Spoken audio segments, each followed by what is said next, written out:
and welcome to Perspectives. Tonight, the spotlight is on leadership. What is leadership today? How has leadership changed in a globalized world with an increasingly educated and affluent population in Asia? And how has social media changed the perception and connection with leaders? How do we recognize good leadership? What makes good leaders? Are there special skills required for leadership in politics, business and in society? Do these stand the test of time? Now, joining me tonight to discuss these issues, our distinguished panel, including Professor Kishore Mahbubani, Dean of the Lee Kuan Yew School of Public Policy at the National University of Singapore, Professor Arnaud de Meyer, President of the Singapore Management University, Mr. Piyush Gupta, CEO of DBS Group Holdings and DBS Bank, and Ms. Jessica Tan, a partner with McKinsey & Company. Now, welcome everyone to the program. Thank you for joining us. Good evening. Let's start off with you, Kishore.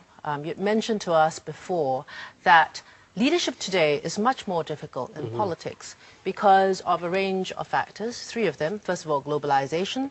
Secondly, the increasingly affluent and educated middle class. And third, the impact of social media. You said this has made leadership less decisive. Now, is this a good thing or a bad thing? Time will tell. But I think it's important to understand that in a very profound way, we have entered a new era of world history. I think humanity at large, in one way or another, could live with strong leaders, leaders who were heroes and so on and so forth. But as you can see, around the world, you saw this in the Arab Spring, dictator after dictator falling, disappearing on soil that should have been good for dictators. And even if you look around the world today, there's a global leadership deficit. I keep asking my friends, now tell me, name me one global leader today whom you really admire, whom you feel has made a difference. And you know what? Most of the time the answer is zero. And if you look at the most developed societies, you look at how Europe is struggling, you don't see any heroes in the European scene that you feel, hey, this is someone who can save us. And if you look at Obama, I'm a great fan of Obama.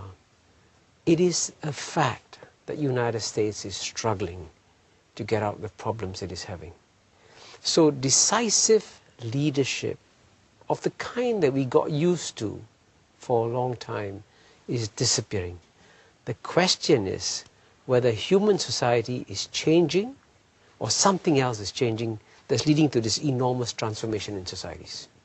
Is it a question also that because of the complexity of government and business and politics today, it is almost impossible to have somebody to have this really strong, know all, know everything, I will lead this country or this continent out of a crisis, and that it is understandable that it takes time for a situation to evolve and develop to find solutions. Piyush? I would agree. I'd say there are really two things at work here, but they're both important. One is just the evolution of societies and people. So a paternalistic kind of leadership that people were willing to accept in the past is no longer acceptable. You're talking about Singapore, right?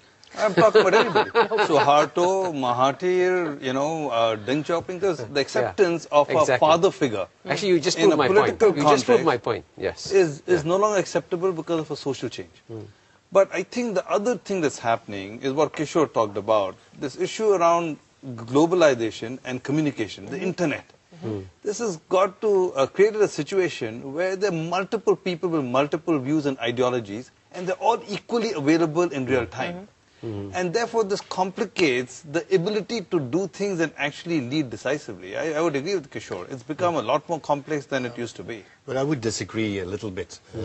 Because when you use the word complexity, for me, that's management. Management is coping with complexity. Leadership is about change. And where I disagree is that we are in a much different situation of 50 or 100 years ago. But it is true that the business of change is changing. The type of changes that we see today is probably very different. And for me, it all comes back to the fact that we come from that perhaps paternalistic society that you were talking about, where a decisive leader could go ahead of the troops and show where to go, towards a world where we live today much more in networks. I mean, for me, the key word in the change of today is networking.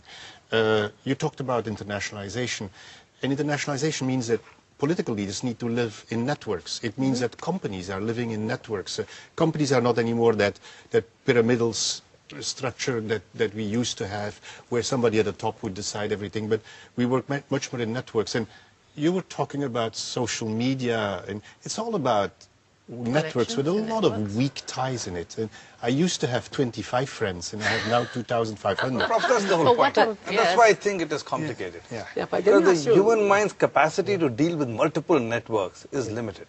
So earlier you could command and control. You said, I do this, and everybody followed. Now you got to deal with multiple I'm networks. not sure it's that different, though, because the fundamentals, I mean, even in the emperor time, you know, the really tyrants get overthrown after a while, right? I think the fundamentals of being able to listen and engage with people, what they want, still remains as important as before. I would say it's even more important.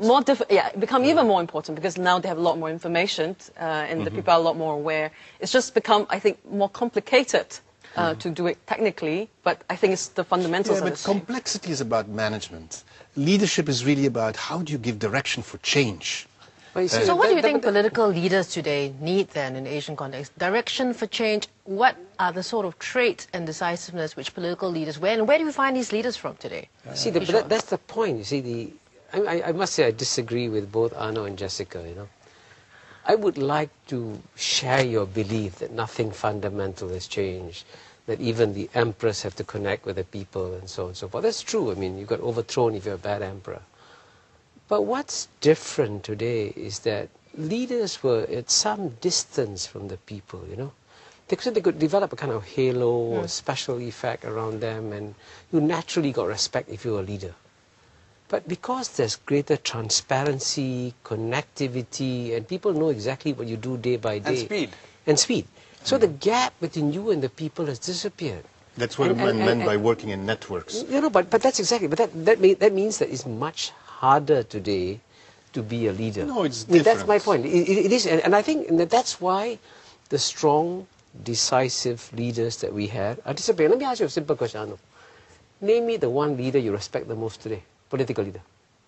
That's an unfair question in the sense that if you would have asked me that 20 years ago, I wouldn't have been able to answer it either. Because you look at your today's leaders. Ronald Reagan. Oh, I wouldn't Deng have called Xiaoping. Mrs. Thatcher. Deng Xiaoping I perhaps could agree with. Sure. But Mrs. Thatcher, in her worst days, was not a very successful leader. But to be fair to her, in the beginning, you saw how decisive she was and how determined she was, and she basically bulldozed her way through in the beginning. We didn't see that. Well, we only saw it afterwards. But I mean, first of all, I'm in Kishore's camp. I really think that the nature of evolution has led to a situation where the medium is defining leadership. It's not that leadership is not an absolute. The change in the medium, which is communication, globalization, etc., is forcing a change in the nature of leadership. Style or nature? Nature. It's not just a stylistic thing.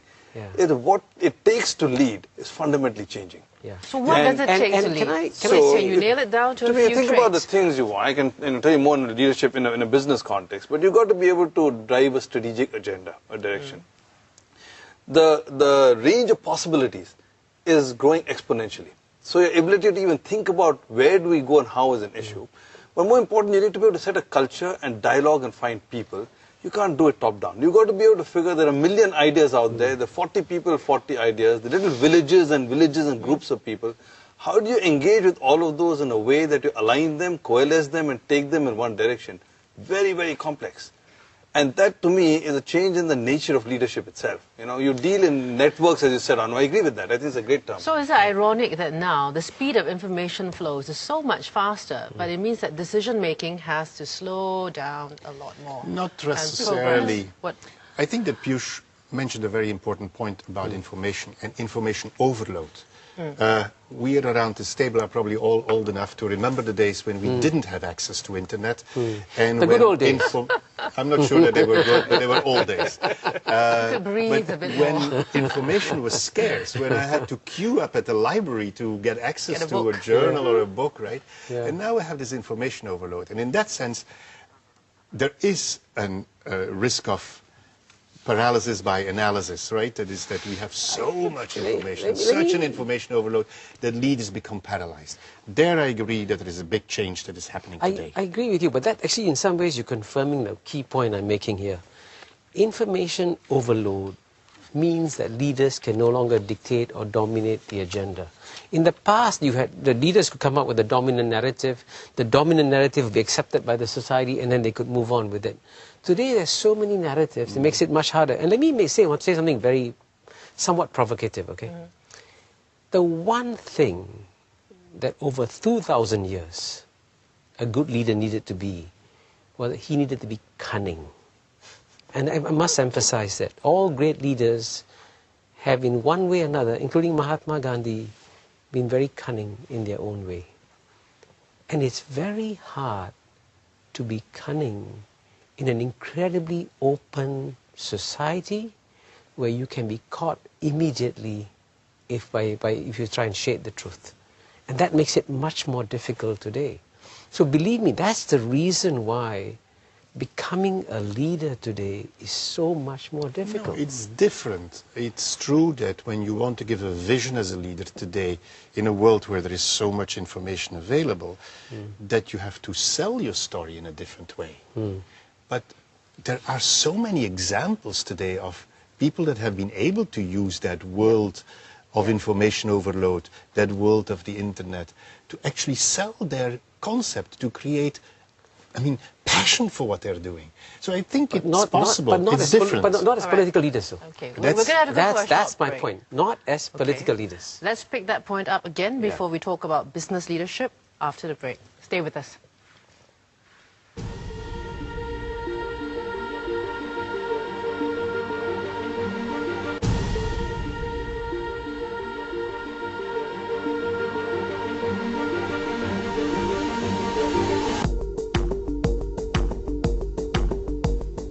Welcome back to Perspectives.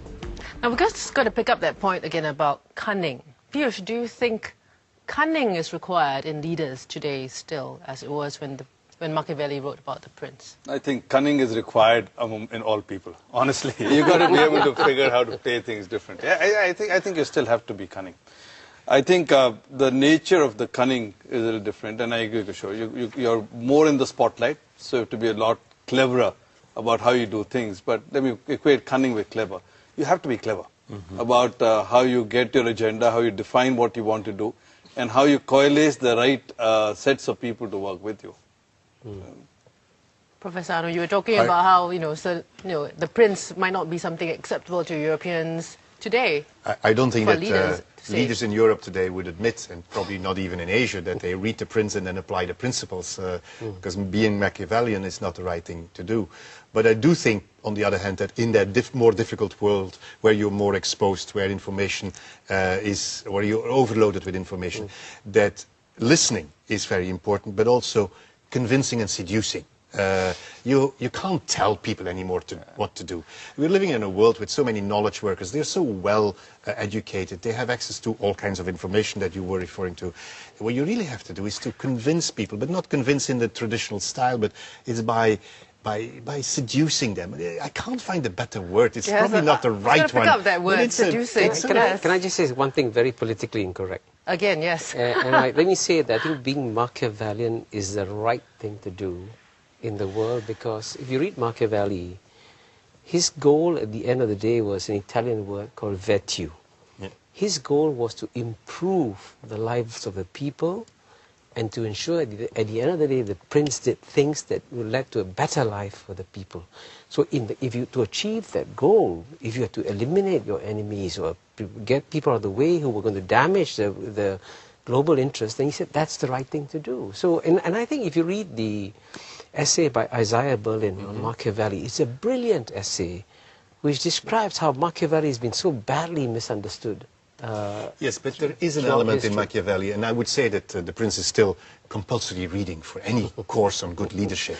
Only reading. it's the only SMU. reading. But there is a fine line between trying to be cunning, trying to be clever, as Piyush was explaining, and being manipulative.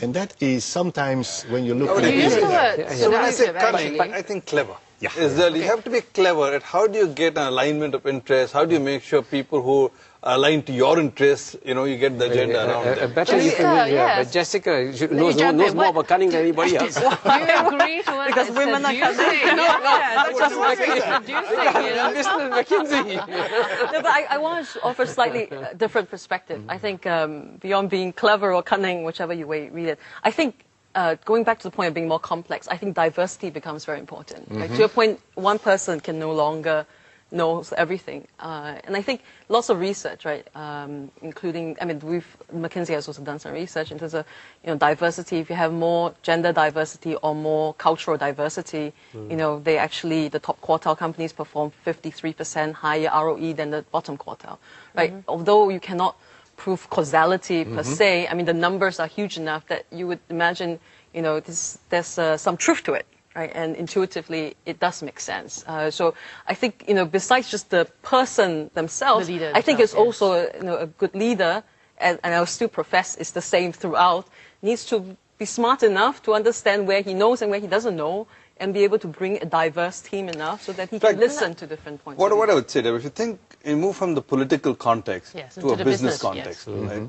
So I'm going to be cunning. But I think in a business context, leadership has changed, but it is actually easier than it used to be. And that is for the reason Jessica just said. Earlier, as a business leader, you had to be the fount of knowledge and wisdom. It was all up to you to figure where do you want to take your company or corporation. Today, you have the ability, if you're smart, to be able to rely on multiple sources of people. There's a lot of people with a lot of ideas. As long as you can create a culture where adaptation, adaptability, nimbleness thrives, the company can prosper extremely well. But you see, this is the advantage of business, I was going to say. The difference between business and politics is this. In business, it's win-win. We all work together, we get larger profits, you get a bigger bonus, I get a bigger bonus. Win-win. In politics, it's zero-sum. If you have a deputy who outshines you clearly, every time he appears on television, he looks better than you, he comes out better than you, then you're finished. So in business, it's okay. You have a deputy that outshines Yeah, but the fundamentals are the same, right? In business, there's three parts that leaders need to do well, simplistically, right? You need to be able to articulate and align people to a compelling vision, right? Which is not so different politically and Very business different. way. I disagree. Okay, let me finish Very the other 2 points. And Let's go then the second one, you have to be able to motivate, guide the people to execute whatever that is, right? Yeah. And then I think thirdly, you have to be able to then be smart enough to listen to various sources, well, in a business context, with customers, staff, regulators, market, so you can renew and yourself, right? So, these three to me are fundamentals of a good leader. Of course, it takes different forms, politically or business-wise, but I don't think it shies away Is from the it. leader as good as the team behind him? Or is the team as good as the leader? They're obviously very much linked, but I would say that what we just heard from Jessica and Piyush is it's really in business about getting things done through people. It used to be that we were commanding or telling people what to do. Today, in that sense, it has perhaps become more difficult and more easier in the sense that rather than working from the top and sitting on top of people, we can now sit there and work through the people. Getting things done through a community of people is what leadership is all about today in business. I disagree with you that in business everything is win-win. I invite you to come and work in a business and you will see there are lots of people that fight with each other. And there's That's true. a lot of competition there too. But alignment of interests is easier to create in a corporate business setting because the number of stakeholder groups with different agendas, by definition, must be much smaller. It's, I tell you when in business you have problems, okay? And as you know, in law partnerships break down when they begin to argue about, hey, I brought in 50% more business than you, so I get a bigger share. That's zero-sum game, okay? Those kinds of businesses break down. But, I was speaking to Allen & Overy, a British law firm, and they made sure that they had a fixed formula. So everybody get a fixed amount at the end of the year. So their interests were all aligned and they worked together and there wasn't this sort of backstabbing.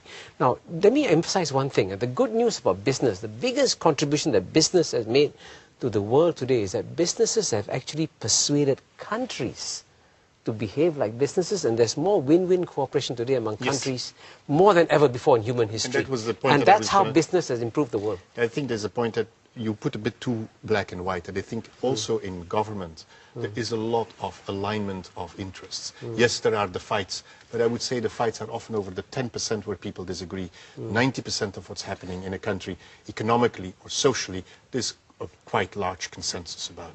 And so you can actually get alignment around that too. But that's probably the characteristic of a good political leader today, that is, how can you get that alignment among people who have different ideas. But then that diversity issue is so important too, right? In a company too, you have much more diversity than before. Your experts, your knowledge workers are much more diverse than they used to be. If I look at a typical company here in Singapore, the number of nationalities and cultures that I see represented there, getting alignment there must be an enormous challenge. But I think the difference is just one of size, numbers. You know, to get alignment around 5 people is easier than 5,000, 50,000 and 5 million, by definition. Or 200 million people. And the other big thing to me, leadership is about culture. How do you define a tonality and a culture which in our context, for example, allows people to come up with ideas, work together, participate? It's easier creating a consistent culture in a finite body of people than trying to create a consistent culture for the United States of America. Yeah, but I'm glad you mentioned the United States of America, because that's going to be my question to Arno.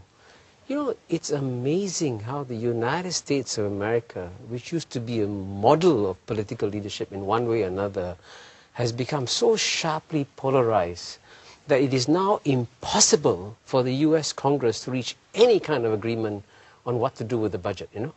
And there are studies that show that the degree of polarization has grown so much. And so my question to you is, if you say that it is actually quite easy to get alignment, why is the United States being so difficult?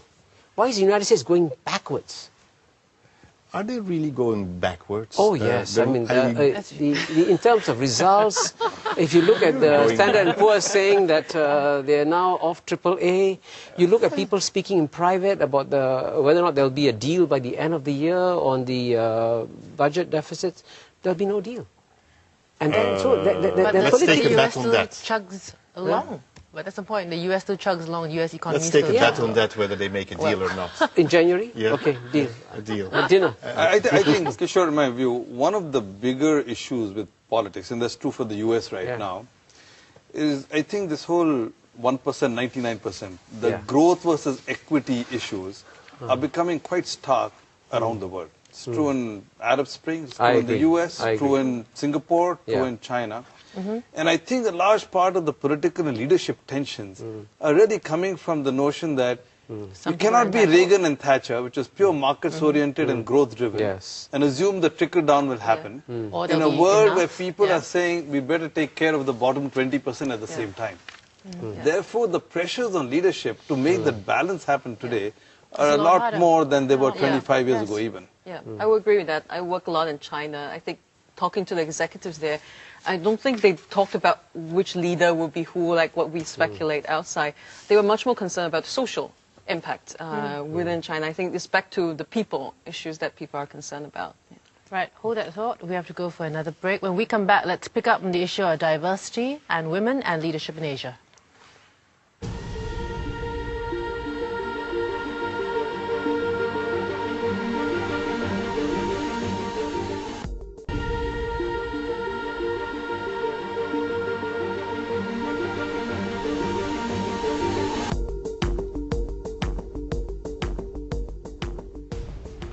Welcome back to Perspectives. Now, Jessica, earlier on you were talking about diversity, and I also quote that you used the phrase war for talent.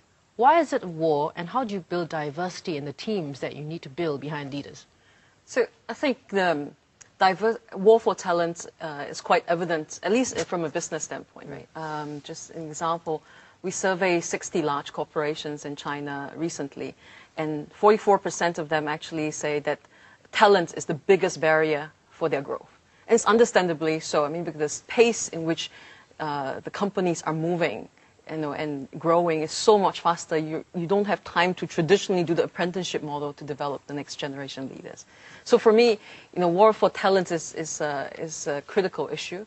Now, what is important, I think, bringing back to diversity is that we cannot therefore ignore potential sources of talent. One of the areas that I'm personally interested in also is in women leadership, right? And you spoke about women. I think while we have improved education levels, labor participation rates, while at the entry level, you have 40–50% of women, but at the senior level, it's very low, right?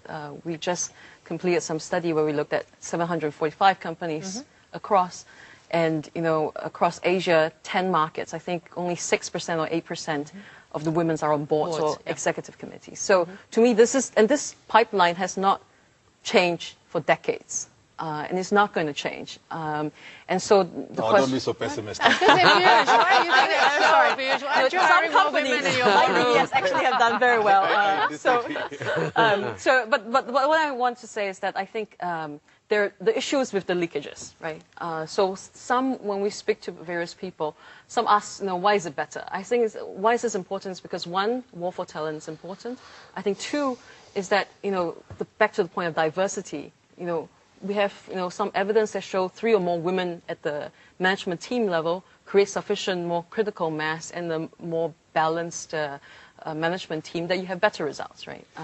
Let me say 2 things. One, I believe there is a bigger war for talent today just because of the creation of the knowledge economy. As you move up the value chain, you need a lot more knowledge workers. And in the past, where you could actually get skilled blue-collar workers and train them, it's no longer as relevant and as appropriate. And therefore, everybody's scrambling to get the right kinds of people. I also agree with Jessica. I think a diverse talent pool is actually very helpful. Just because the sum total of people's different experiences and backgrounds generally contributes to better decision making. I find that diversity is not necessarily a gender issue. I find if I get people from Australia and Scandinavia and different parts of the world, I get the same improvement in thinking as I do in getting 3 women and 2 men. I think the real opportunity around women is also what Jessica said. It's 50% of the globe. And when you're fighting for talent, if you're going to ignore 50% of your supply source, you're being pretty naive. You might as well go there and try and find the best of the talent in the supply source. And that's really the key issue. How do you make sure you get the best people from that supply source? So why is it we still have only less than 10% of corporate boards in Singapore and the rest of the region women? I think the issue, I don't think it's a glass ceiling issue. It's changed very much. When I first went to China to work, I remember one of my clients had a employee guidebook that says women must be 1.6 meters tall and of a pleasant disposition. I don't think these days you'll find that kind of discrimination. We need to be unpleasant. Yes. We need to have an unpleasant it's disposition to get more there. Understanding that how to keep senior women at work. Right? That is worth it. It's through the childbearing age. I'm a firm believer that women get off the fast track at the childbearing age in the mid-30s, and it's very difficult then for them to come back. And for companies to work and say, how do you actively get women to move off, but then come back on this thing? That's a real challenge. Very few companies... I'd like to generalize a little bit. I think that we have a very old, an obsolete model of what a career is. That is, a career typically is, if I simplify enormously, 20 years studying, 40 years working, 20 years retirement. That's about 80 years, right? I think that boring idea of you work for 40 years and sort of a natural progression, I think that is a thing of the past. Now, the childbearing age that you were referring to, but I would more call it the ability to take off some time to spend with children at the crucial time in their life is probably for some men as important as it is for some fathers, as important as it is for some mothers. The ability to just take off a year of sabbatical to do something different, something that we do have in academia that is far less common in the political or in the business spheres. I think the flexibility in careers is probably something that we have to think much more about. The second point I want to make is that I really truly believe in the value of diversity, but it doesn't come automatically, the results. If you put a diverse group of people together, they will not necessarily be more creative. You really have to manage it, because otherwise there is a risk to become very polite with each other. Don't dare to challenge each other. Don't dare, and it's only when you challenge the other guy that you actually get the best out of it, and that out of the sum of the ideas that you can get a much better result. So I would say diversity plus managing that diversity is very important. Can I throw a small cat among the pigeons? I agree with diversity, because I belong to a minority within a minority, so I love diversity. But there is something called the China exception. The best performing economy in the world today is China. The fastest growing economy in the world today, China. And some of the best companies in the world come from China. And believe me, if you go to China, the strength of Chinese companies is not diversity. It is very much Chinese, and yet they are able to perform and do well. So I think it's important to identify what are the key traits of success, And by the way, incidentally, for a long time, the Japanese were extremely successful too, now less so. And they also had, frankly, only Japanese companies. And by the way, the most successful electronics company, whether it's Samsung or the most successful car company, Hyundai, also very Korean. And if you walk into a Korean company, by the way, you don't see much diversity either. I'm not sure. So that's my point. That there's always a danger in getting carried away with political correctness, and not recognizing that the world is actually more diverse than we think it when you think of diversity. Well, I think maybe Chinese is, most of the management team are Chinese speaking, but doesn't necessarily mean that they are the same. Right? I was just reading a book on the way here. It's an autobiography by Peter Ma, Ping An Group founder and CEO. Right? And he described how they started 24 years ago as a small insurance company in Shekou in China with 10 employees.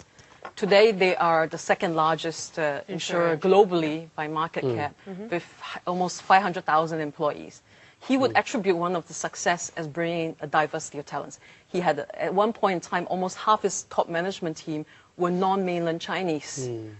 He had a CFO from Hong Kong. He had a Malaysian for strategy officer. He had I think he has a British who is heading his banking business. So I think it can be slightly diverse, but interpreted slightly different. So to me, I think really, you're talking about, that's why I was very particular, on diversity of backgrounds and experiences. And gender, it doesn't have to be either gender or nationality or type. You can get a diversity of backgrounds and experiences in many different ways, and they all look the same. But then you get better decisions, is my view. Yeah, and I think your point about Japanese companies exactly proves our point. That is, you can be successful for a while, but if you actually don't buy into diversity, it's very difficult to stay successful for a long time. Sony tried to get a British Howard Stringer to run it. Company was not You proved my point. You proved my point. You have to manage diversity. Yes, It's not by just putting people in the same room that it's going to happen automatically. I've seen this so often in international groups of students. You put them in the same room and they look at each other and they don't know what to do and they remain very polite, and then it doesn't work. But you know it from your own school, that is, if you put people together from different backgrounds and you manage that diversity and you make them work together, whether they like it or not is a different thing, you'll get results. Let me turn this discussion to politics in governments, and that if you don't have enough diversity in governments, does this mean the governments of those countries are then ineffective or not well run?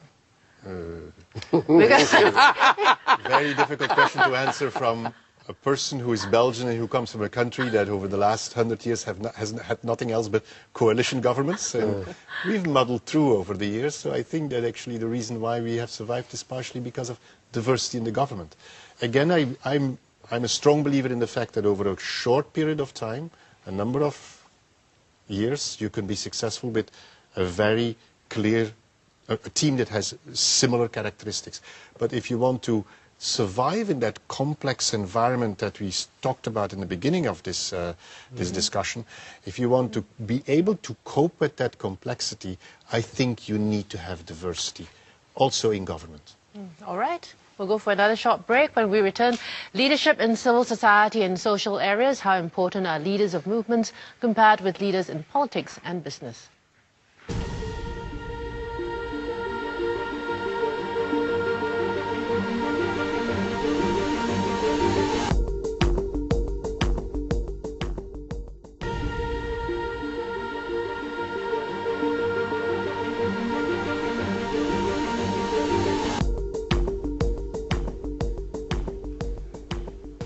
Welcome back. Now let's pick up our discussion now on a different side of leadership, leadership in civil society, leadership in cause generation.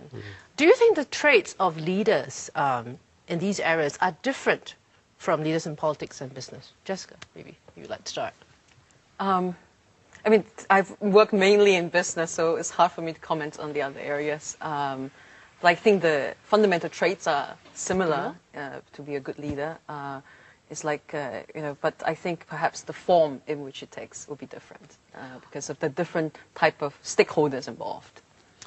I guess one of the big differences for me between civil society, NGOs, and what you see in business is that the type of incentives that you can use is very different.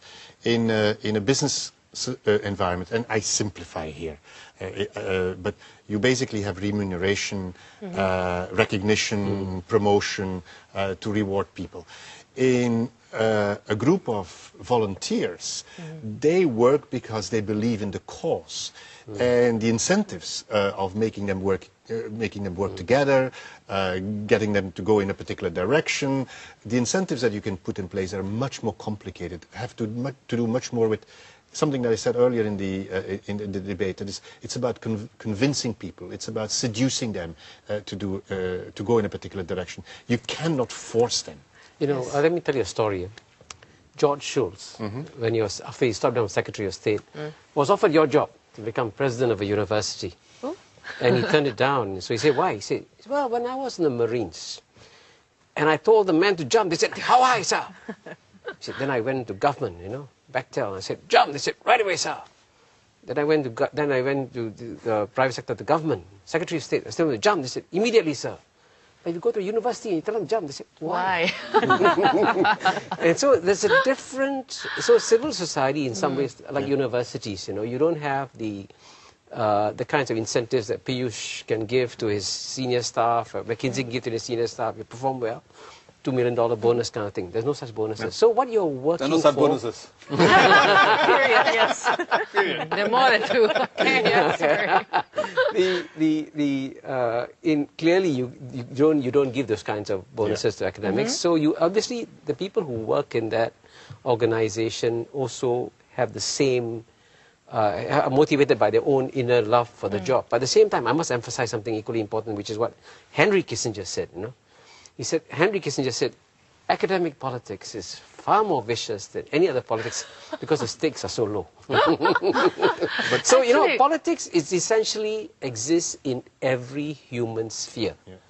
And so whatever organization you have to deal with, is bringing me back to my original point, that it's about cunning and your ability to handle difficult situations, no matter what context you are in.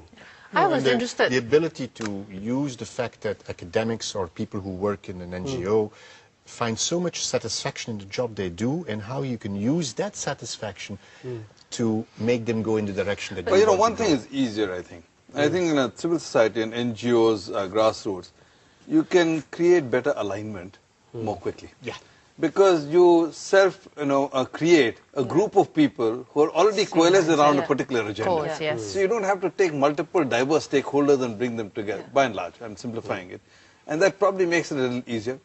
I think the other thing is that in today's day, particularly internet and social media, etc., the opportunity for a lot of people to take leadership positions in civil society is easier because you can find those common interest groups.